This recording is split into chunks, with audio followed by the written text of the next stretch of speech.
is Angela, and you're listening to Five Picks and a Chick featuring El Gato. This is a show that gives you five NFL picks for people who love football and friendly wagering. Well, Gato, here we are, NFL Week 4 that we're going to be talking about. NFL Week 3 is over and done. Week 3 in the books, and here we are in week 4. I mean, it's amazing how quickly we got here, but some good games coming up this weekend, and divisions are getting situated, hotly contested. Some teams that we expected to be maybe undefeated are example Cowboys, for example. They're struggling. 49ers are struggling. Ravens are struggling, but still doing well. I mean, they've played well considering their record. Bengals, oh my God, 0-3. So a lot of surprises here this first month of football. But the NFL season, as a friend just alluded to earlier, is a week to week, and you never know what can happen in this NFL season, NFL schedule.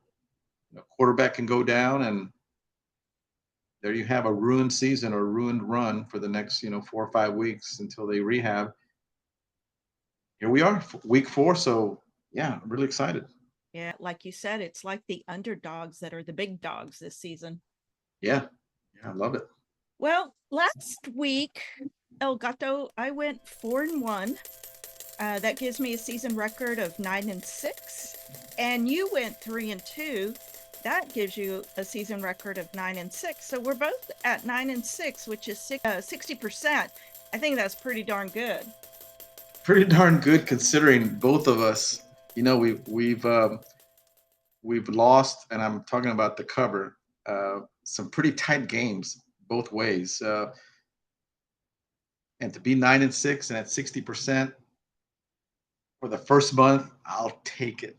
I'll I take it will right too. Yeah, because we've had some that we lost at the very end of the game. We've had some where we lost by half a point. So yeah, now. I'll take the 9-6. I'll take the 9-6 all day.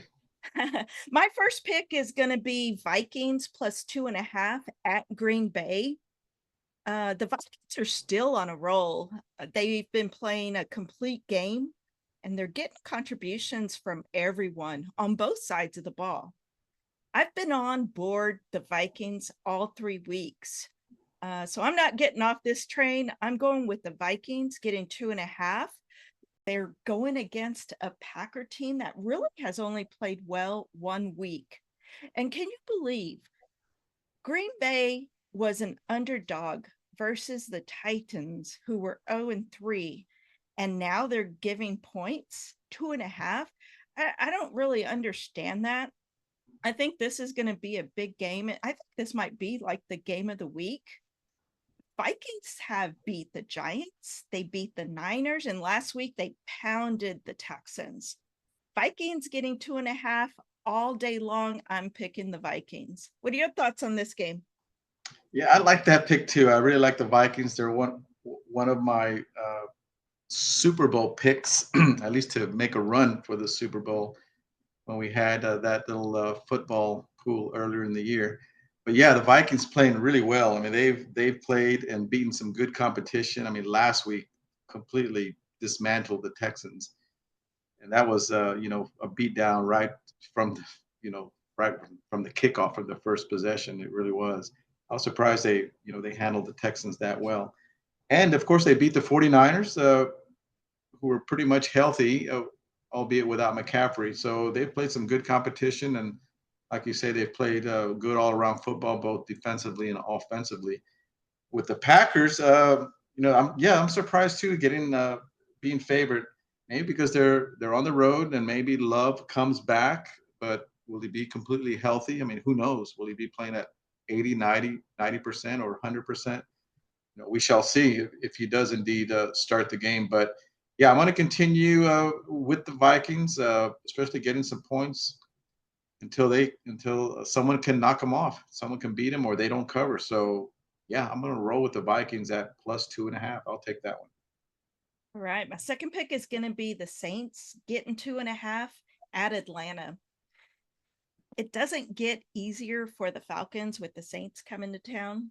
They've had to play Pittsburgh, Philly, Kansas City in their first 3 games. And now they have to face a Saint team who is one play away from being 3-0, barely losing that Eagle game. Falcons also, they've lost in the last game last week, they lost 2 offensive linemen. Their center, Dahlman, he's on injured reserve. McGarry, their right tackle in last week's game, he has an MCL sprain. He's questionable, but it says questionable, and usually when it says questionable, that means they're probably coming back.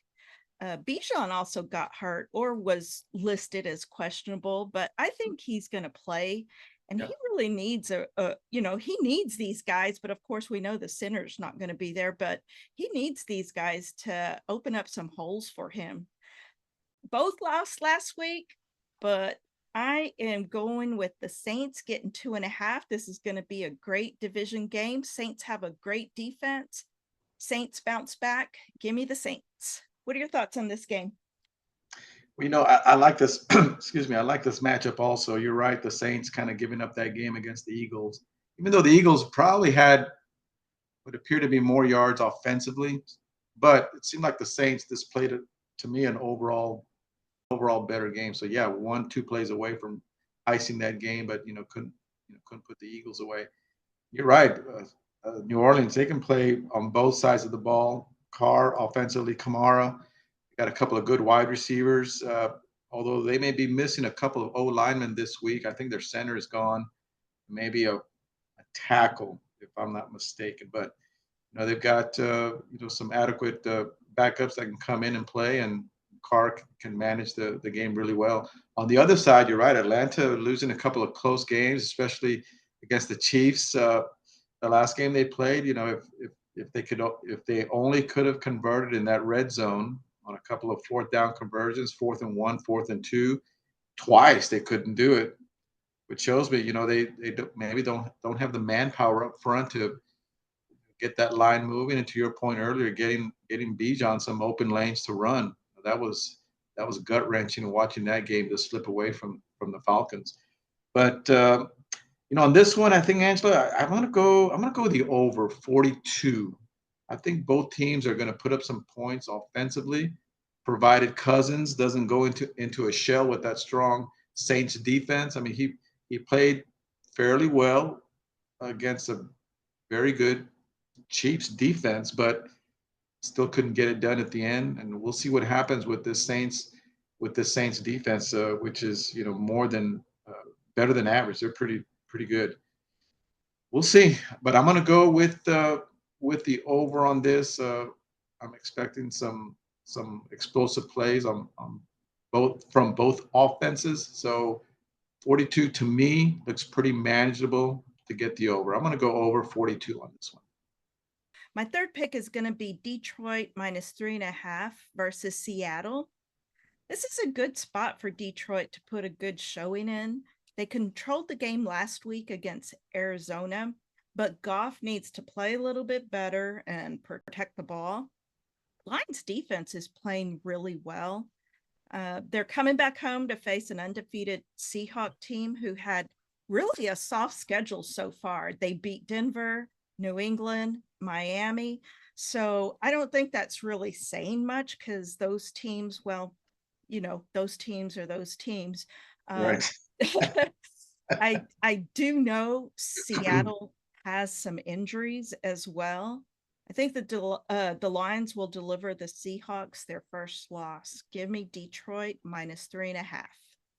I'm going to agree with you on this one. I do like the Lions at home. You're right. They've been playing some good defense. I'm was really surprised how they contained Kyler Murray last week, only holding the Cardinals to 13, 14 points, I believe. It's a close game, but still playing on the road, containing Murray and not allowing those explosive plays when he goes out and scrambles. That defense really came to play.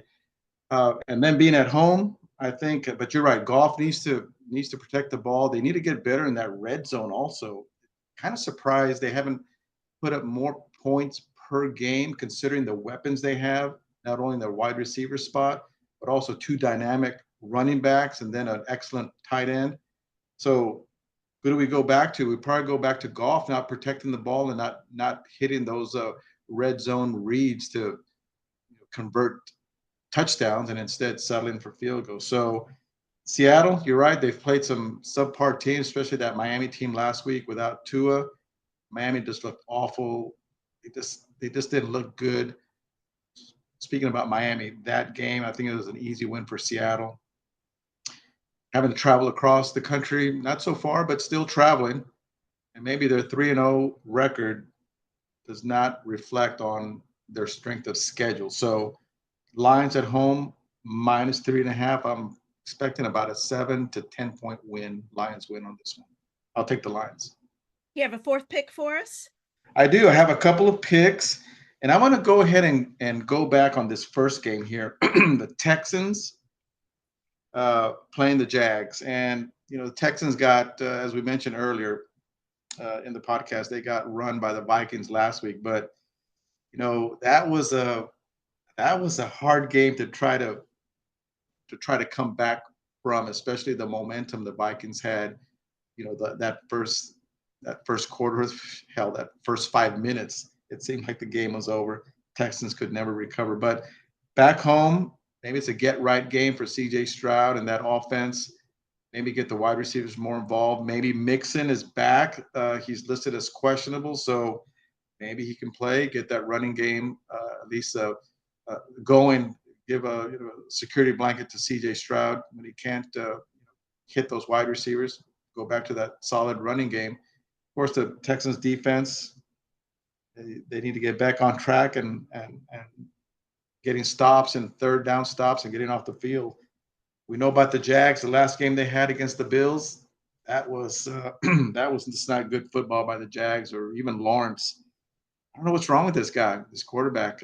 Last couple of games, I don't know. Maybe you have an opinion on it, but he just doesn't look as confident as he used to. Maybe the last couple of years. Jags have a leaky defense, and I'm thinking C.J. Stroud is going to get right this next game, hit his receivers. I think it's a blowout win for the Texans. I think they win by 14. So on paper, the Texans look like they should win this game comfortably, but not so fast, my friend. I'm so fast. Okay, set me straight then. This is a divisional matchup. I think it's do or die for Jags and Trevor Lawrence. They have won in Houston the last 2 years, and I know this is a different time. Lawrence, you're right. He didn't look good the end of last year and the beginning of this year. That's why I really think he's going to get it right. I think he really has to get it right. He's got to, roll out of the pocket when he can, avoid getting those sacks. I think this game will be a tight one. I think it'll be a field goal either way kind of game. So I'm taking the Jags, getting the points. All right. That line has moved 1 point the last couple of days, it seems. It was at 6.5, was at 5.5, was then at minus 5.5, and it settled at -6. So I think that'll be the final number come Sunday. But yeah, we'll see. We'll see. Well, we'll see about Lawrence, right? If he can Yeah. if he can get right this game. But you know what? That you mentioned, they have had some fairly close games the last 2 or 3 years. But you know what? CJ's only been around a year in a few weeks. I think that's the difference. So I know you're expecting a tight game. It normally is or should be in the NFL, right? 3 or 4 Yep. point game. But I'm thinking the Texans are going to come back to prove a point. And like I say, 10, 12, 14. I mean, a 7, 10, 14 point victory wouldn't surprise me at all. That'll be a good game to watch because we're Yeah, on opposite sides. So we'll see what happens. we'll see.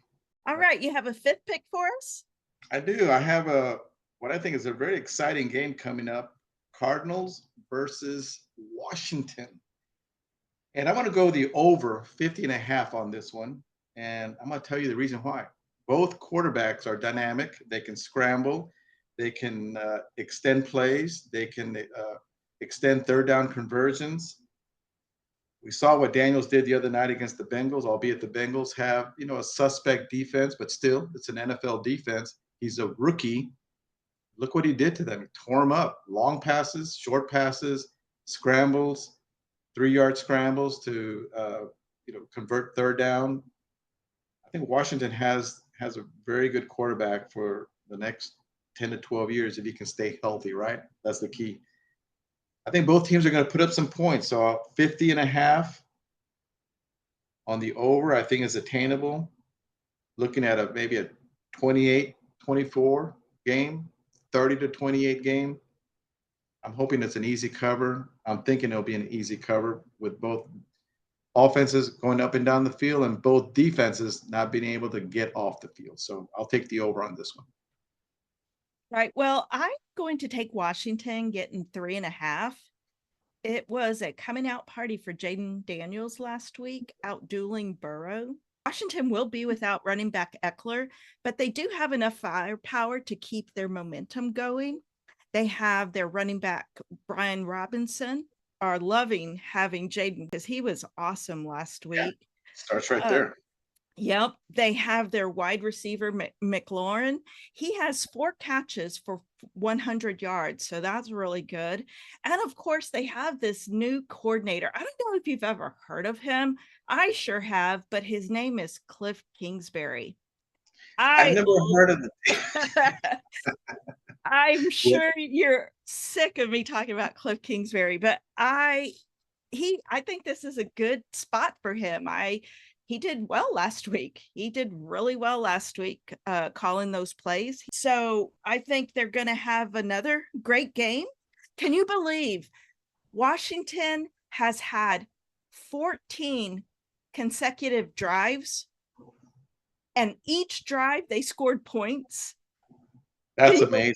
14 drives, and each drive they scored points. So that was really good. What's their punter do? What do you think he does? He gets paid the same amount of money, even though he's only had to punt maybe twice. I'm sure he's getting paid very well. I was just wondering.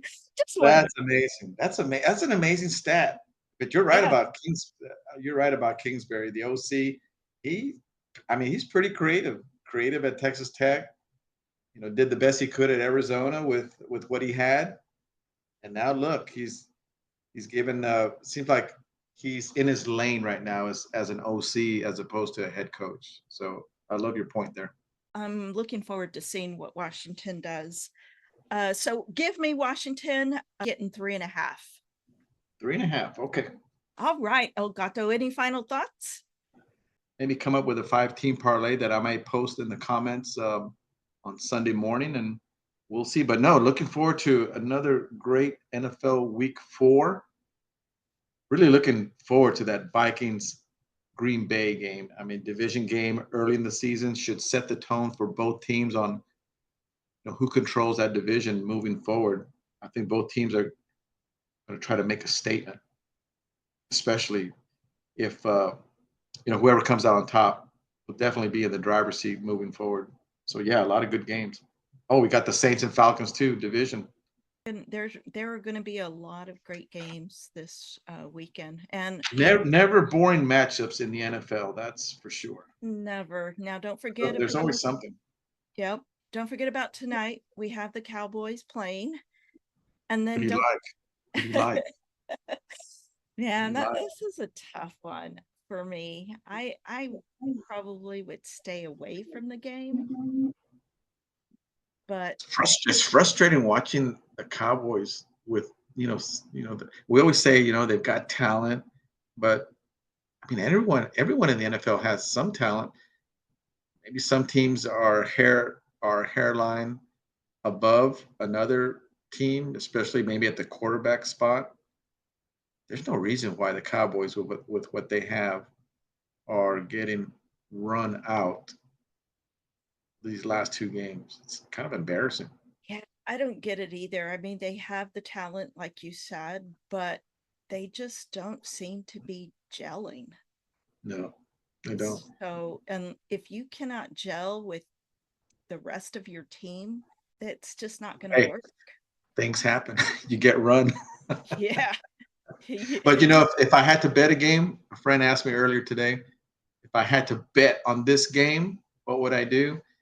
I would bet on the team that needs to come out with such a desperation, with such urgency that if they don't win, their season may just unravel and become derailed. And I'm talking about the Cowboys. I think the Cowboys need to win no matter how they win. So if I had to walk up to the window and make a choice, I'd take the Cowboys tonight. I think they're -6.5. So a 6. touchdown. If they I think it's at 6. yeah, it may be a tight game. It may be, 3, 4 point game, but which would then be a money line if you want to go money line on that one. But I'm thinking they're gonna come out with such urgency. I'm thinking, or they should, right? If they don't, if they come out sleepwalking, then they've got more problems than everyone else thinks they have. They've I got agree. some maybe some personal issues, personal animosities going on between players. If they don't come out and play with urgency to win this game and not go 0-3 the last 3 games. So I would take the Cowboys on this one. Just for fun. Yeah, we're gonna see Jerry Jones suit up if they're losing. He may put the headphone set on and he may make the coach walk back home. Hell, Shoot it. I think if they don't turn it around, McCarthy is in big trouble. I agree. I agree. I I haven't thought about that, but You know yeah. why? Because Belichick is sitting on a couch right now, and whew, Yeah, I'm thinking to your point when you say Belichick is waiting out there. He took a self-imposed 1 year vacation just to see how the landscape is after his 1 year. And to your point, if McCarthy has a total meltdown and loses this team, not even 5, 6 weeks into the season, say they lose this game tonight and struggle the next couple of weeks. Well, I even think if losing tonight's game is going to be, whew, I, I can't even imagine what will be going on in the locker room as far as words being exchanged. But then in the front office, what Jerry Jones is thinking, maybe you cut ties with McCarthy right now and see what happens. But yeah, hot seat definitely for McCarthy if they lose tonight. I agree. Well, if you have made it to this point in our podcast, we just want to thank you for listening to the podcast. Sure to tell your friends about us. Also, hit the subscribe and like button on our YouTube channel at 5 Picks and a Chick. You can also find us wherever you get your favorite podcast. Make sure to join us next week. We will have a guest picker next week, El Gato. It'll be Big Zay. Big Zay, we're going to welcome him back.